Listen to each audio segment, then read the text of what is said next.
Okay, name of this video, and the subject is Mormonism causes atheism. I said it wrong, atheism. I was a member of the Mormon Church for half a century, 50 years plus. And when I finally extracted myself, when I freed myself, when I jumped over the wall and the prison guards were shooting at me, when I tunneled out of the prison, I could give you a million analogies of me escaping from the cult of the Mormon Church. I have a little bit of a background, in psychology. I have 2 master's degrees in human services.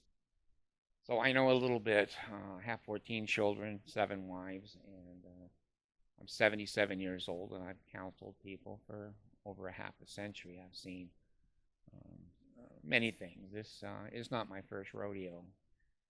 I've seen and I've lived. I'm not saying things that I've just seen, but I've lived. I've lived. When I left resignation of the Mormon Church, I became an atheist. I took a look at what I'd been through and the hurt, the pain, the suffering. When you've lived in Auschwitz, Mormonville cult for a half a century, you develop some ideology, some feelings, some emotions, some experience.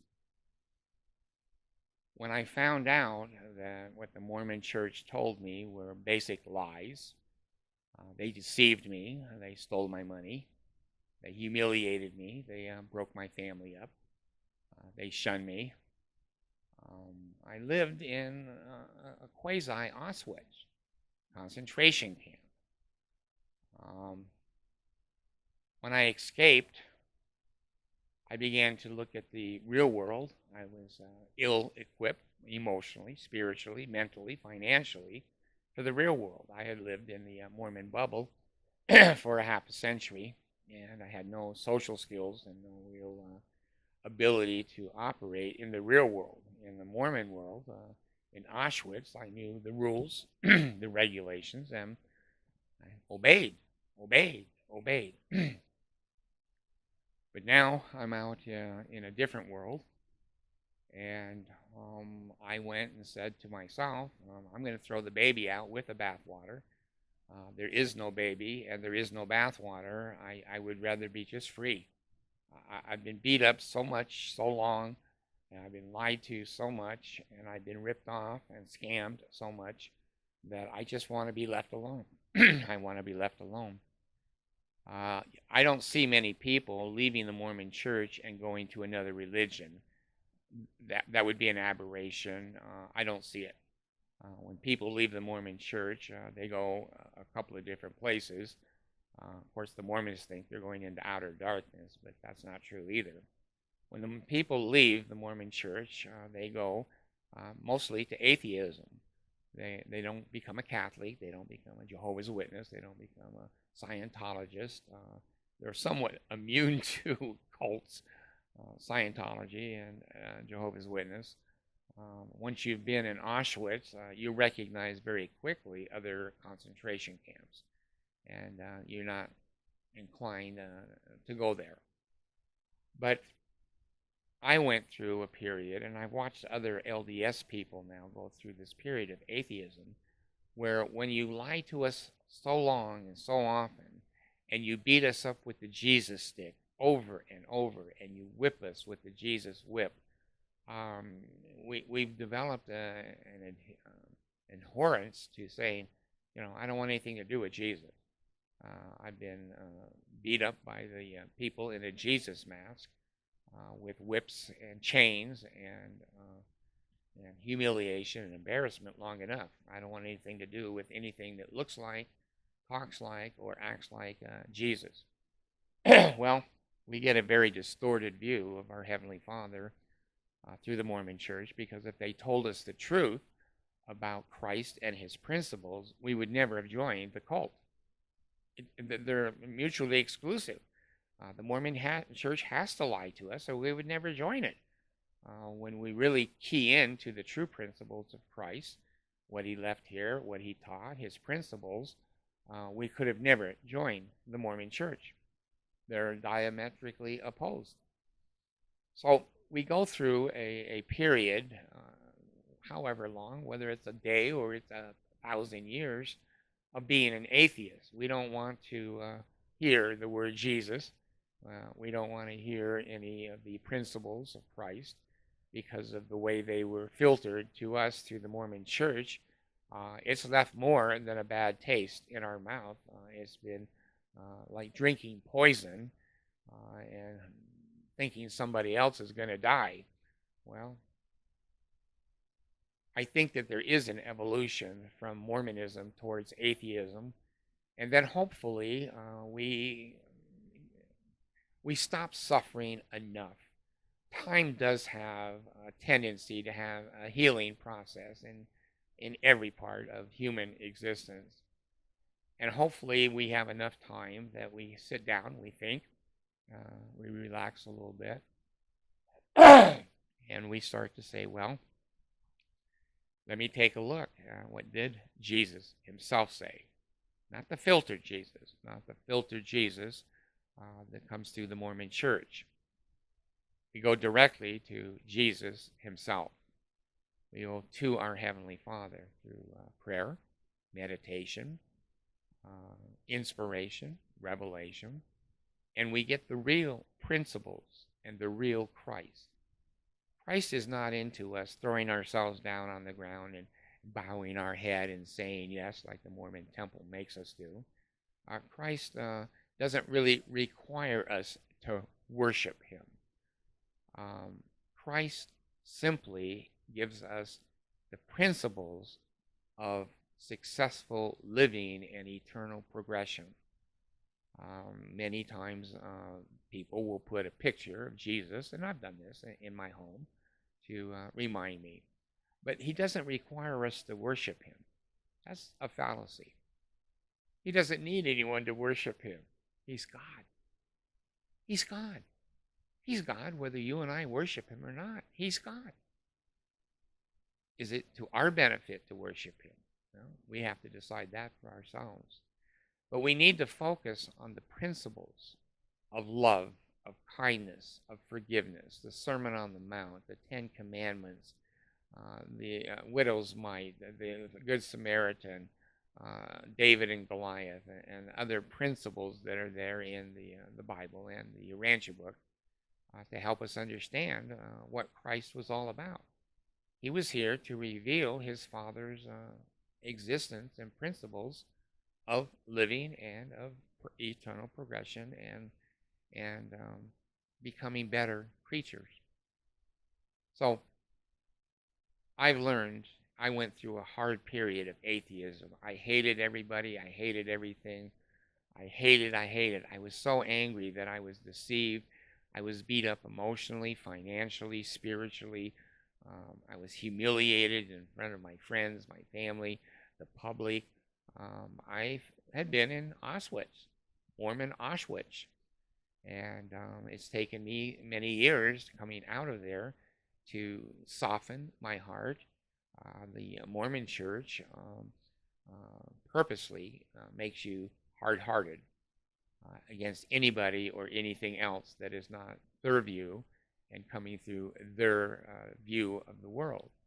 So I've evolved. I have learned to meditate, to think, ponder, read, listen to other people, look at Buddhism, look at Hinduism, look at Islam, look at other concepts of the world, and then through Christianity and the King James version of the Bible, and of course the Urantia book. I've learned. I'm not ashamed that I was an atheist, because when you torture somebody, they're going to scream in pain.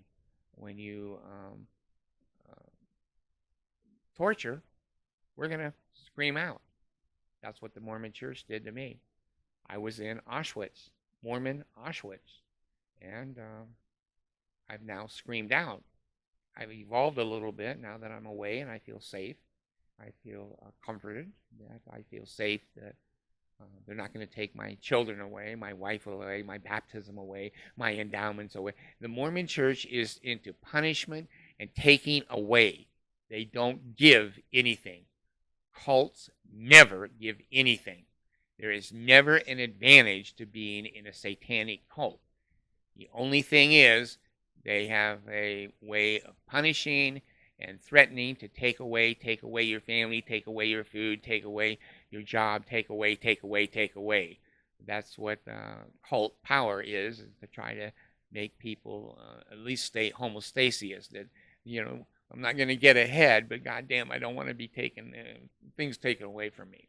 So I understand if you've been an atheist after Mormonism, it's totally normal, totally normal. My only advice, and of course you're not looking for advice, but my experience has been that after my wounds have healed a little bit, they're not as fresh. Yes, I've been whipped and whipped by the Mormon Church. I've been punished. I've had the bamboo under the fingernails. I've had genital mutilation, you name it. They use every tactic to further the cult. They are a satanic, quasi-religious cult. Very dangerous cult. Very dangerous cult. Not just emotionally, spiritually, physically, in every way. They are a hideous cult.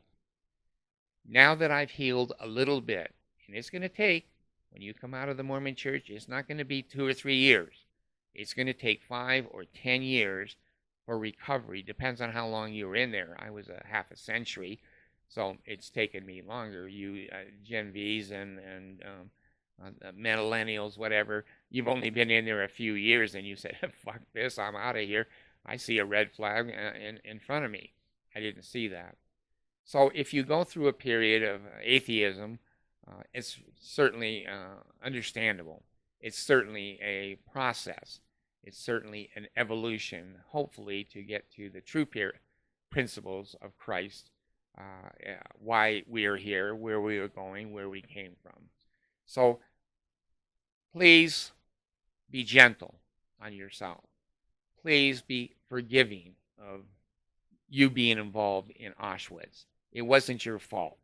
You were put on a damn train. If you were born in the covenant, under the covenant, you were put on a train as a baby to Auschwitz, and you got off the train and you lived in that concentration camp for your lifetime until now. So be of good cheer. Heavenly Father is there all the time. Open arms and open heart and an open fatherhood to nurture us. And He knows what we've been through. He understands we've been in Auschwitz, Mormon Auschwitz.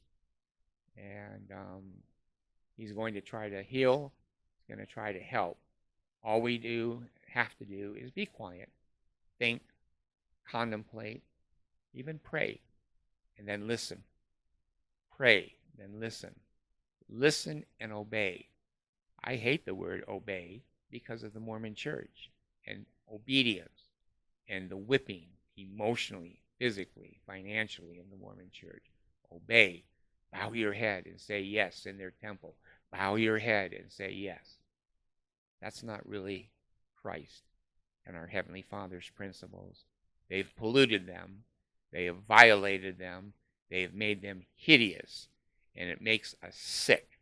We're sick to our stomach. We're sick to our soul. We have more than a bad taste in our mouth. The Mormon Church made us swallow poison, and then we thought somebody else was going to die. We died. We died emotionally, physically, and spiritually. So it's Christmas time here in 2024. I listen a little bit to the music and see the colored lights, and it's happy. I'm thankful. I'm thankful that Heavenly Father got me out of Auschwitz. I'm thankful that He, like the World War II soldiers, broke into these concentration camps and found the people in the condition they were in and the stacked up souls and bodies of humanity that the culture created. I'm thankful to my Heavenly Father. I'm thankful that I have a warm fireplace. I'm thankful I have lights. I'm thankful I have food. I'm thankful that I have this platform to share my story. If it helps other people, great. If it doesn't, that's okay because it helps me. This has been my therapy for 12 years, 13 years, coming out of the Mormon Auschwitz. So if you're a little bit atheist, like Donnie and Marie, I'm a little bit country, I'm a little bit rock and roll. If you're a little bit atheist, that's okay. Give yourself some time. Listen, be gentle on yourself, and you will feel and hear the words of your Heavenly Father. He wants His children to be happy, and we have been abused. We have been abused by Mormon Auschwitz. Heavenly Father will lift us, He will help us, and He'll bless us. I had nothing.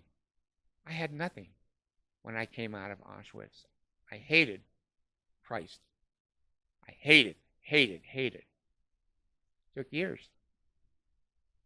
Now I don't hate. Now I have things I never had before. My Heavenly Father has blessed me, and I'm so grateful for that. And it's like night and day. Coming out of the hideous, evil, vicious, violent Auschwitz, Mormonville, I'm now in a peaceful, safe place. So, maybe you can have somewhat of a good Christmas. I'm going to have a good Christmas. I'm just going to simply tell the truth. Thank you.